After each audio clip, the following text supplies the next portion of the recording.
Hi, Andrew Bell here. I'm always getting questions about one aspect or another of the real estate market, so I do try to address those. So today I'm going to do just two. Firstly, it is true that the Gold Coast is faring better in this price correction phase than almost any other market in Australia. Now that shouldn't be such a big surprise. All our fundamentals are really healthy and that's supporting the market at present. And the most fundamental of those is a shortage of properties on the market for sale and the continuous strong buyer demand from the migration. That's certainly been evident in the past 2 weeks, where we've had 34 properties at our in-room auction that were submitted. We had a very large crowd in attendance, which was not surprising when we looked at the average number of bidders for the properties was between 4 and 8 per property, excepting for 2 properties where there are actually no registered bidders at all. Now these bidder numbers are as high as the bidder numbers that we recorded right throughout 2020-21. And that strong bidding throughout the day certainly suggested that there was great demand and desire for these properties. Now, some of the properties were selling at prices a little softer than perhaps could have been achieved 6 months or so ago, but many of the properties were still selling in excess of reserve and for record sale prices. 84% of the properties from the auction day were sold, and negotiations are continuing for the balance. Now, these are amongst the highest success rates in the country. And yes, I acknowledge that we are more experienced than the average agent. It's our expertise, the auction space. And yes, we do get slightly better figures, but we can't get such strong performance without the buyer interest being there. Now, there are further 2 on-site auctions just occurred. One, an old original Queenslander home. It was a knockdown really in Palm Beach. We had 5 registered bidders and sold for $2.8 million. And another property, a beautiful home in Grant Place, Broadbeach Waters, 8 registered bidders, and we finished with the highest bid at $7 million. 8 bidders in that price brand. So when you read about poor auction results in the paper, please understand that's not necessarily applying to the Gold Coast, and it's not always because of a lack of buyer interest. It often is a result of sellers just simply wanting higher than buyers are prepared to pay. So don't let the media reporting mislead you into thinking that buyers have disappeared or that auctions aren't achieving great results. Now the second feature is in relation to the inflation figures that's driving the sharp increases in interest rates. I was at a market briefing just last week by a leading economist who pointed out that when looking at inflation and trying to predict what will happen with interest rates moving forward, we should break inflation into 2 sectors. The first is the core items that are used by the Reserve Bank in measuring inflation year in and year out. And then a separate is a couple of core items that have really been the problem with this jump in inflation in recent times. Now there are 3 items in this unusual group that are separate from the core, one of which is fuel. And this infiltrates into every single item that we purchase virtually, right from production through to delivery. Now we also feel it, of course, at the fuel pump at the moment as we fill up. Now the cause of this, of course, has been the Ukrainian war.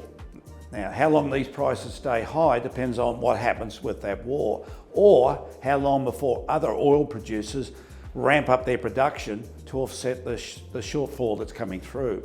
It's probably the wildest card to predict going forward, and we just don't know quite when we'll see. There is a little bit of softening happening in oil prices at the moment, but I don't think we'll see any great joy in that until sometime next year. The second in this group is food costs. Sharp rises, as we all know, at the supermarket stores, and this is largely because of lack of unskilled labour that are used in farm production, with so many of our usual seasonal workers not being able to come back to Australia. We've just had a shortage of people on the ground doing all the fruit picking and much of the other work that's required on farms. And so many farmers have had to even plough back certain produce into the ground because there just weren't people to do the picking. There's another factor in relation to food costs as well, and that's been the floods that's wiped away lots of crops in many areas of Australia. And because of the repetitive rain, they actually haven't been able to replant.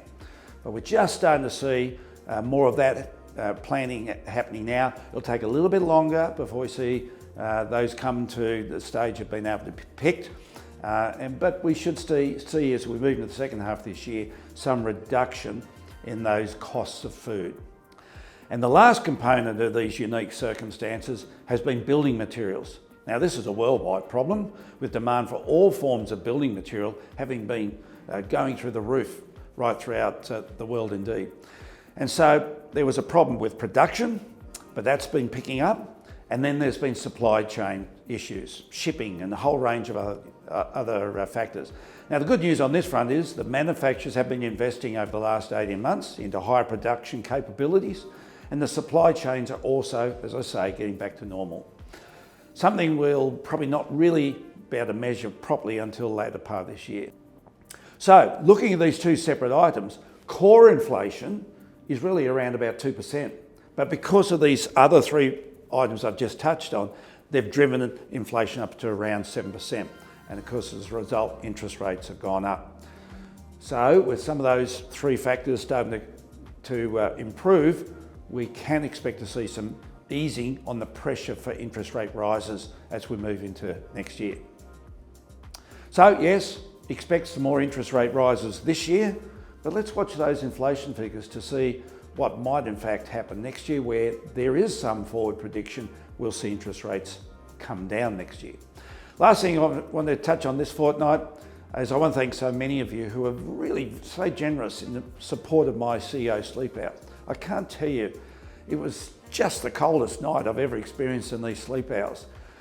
But what warmed my heart was there are approximately 210 other fellow CEOs who joined me. Collectively, here on the Gold Coast, we raised nearly $700,000. It was my great pleasure to have conducted a charity auction in the evening and to support those funds as well.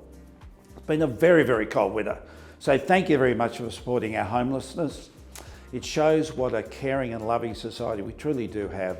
Well, here we are, well into the second half of the year, and I always find that the second half just goes so fast. We've got spring on their doorstep any day, and then boom, all the way through to Christmas. So if you are considering doing something with your property, reach out to us now. We've got details on screen, and we'll give a little bit more insight and some really great programs that we've got coming up that'll be tailored to your property to make sure you get the best possible results. Spring's always a great time. Stay safe. Let's appreciate how lucky we are to be living in our part of the world. It is just breathtaking.